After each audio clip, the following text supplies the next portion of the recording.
सुबह उठते ही लड़की ने देखा कि उसका रूममेट उसके बगल में सो रहा था। वो घबराकर तुरंत कंबल हटाकर देखने लगी। राहत की सांस ली क्योंकि उसके कपड़े वैसे ही थे। उसे तुरंत समझ आ गया कि उसे फिर से नींद में चलने की आदत शुरू हो गई है। उसने धीरे से मुड़कर देखा कि कहीं सांगयान जाग तो नहीं गया। फिर बहुत सावधानी से उसका हाथ हटाया और चुपचाप वहां से निकलने लगी। लेकिन अगले ही पल उसने उसे फिर से अपनी तरफ खींच लिया। वांग यीफान डरते डरते उसकी तरफ देखने लगी। उसे लगा कि वो अभी भी सो रहा है। उसने एक बार फिर उसका हाथ हटाया और धीरे से उठकर भागने की कोशिश की। तभी पीछे से सांगयान की आवाज आई। वांग यीफान बुरी तरह घबरा गई। वो ये मानना ही नहीं चाहती थी कि वो नींद में चलकर उसके कमरे तक आ गई थी, इसलिए उसने तुरंत एक अजीब सा बहाना बना दिया। इतना कहकर वो शर्माते हुए वहां से भाग गई। लेकिन इस छोटी सी घटना के बाद दोनों पहले से थोड़ा और करीब आ गए थे। अब वांग यीफान को समझ नहीं आ रहा था कि वो सांगयान का सामना कैसे करे, इसलिए उसने चुपचाप काम पर निकलने का प्लान बनाया। लेकिन जैसे ही वो दरवाजे तक पहुंची, सांगयान ने उसका रास्ता रोक लिया। अब उसके पास बचने का कोई बहाना नहीं था। ऊपर से सांगयान ऐसे दिखा रहा था जैसे वही बेचारा हो, लेकिन अंदर ही अंदर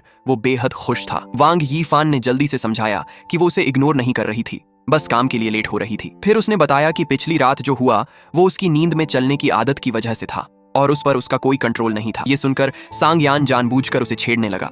वांग यीफान तुरंत सफाई देने लगी कि वो बस गलती से उसके कमरे में चली गई थी और बिस्तर पर खाली जगह देखकर वहीं सो गई। उसने ये भी कहा कि उनके बीच कुछ भी गलत नहीं हुआ, लेकिन सांगयान फिर भी उसे छेड़ता रहा। उसे क्या पता था कि सांगयान तो उससे भी पहले जाग चुका था। जिस लड़की को वो पिछले 8 सालों से चुपचाप पसंद करता था, वो खुद चलकर उसकी बाहों में आ गई थी।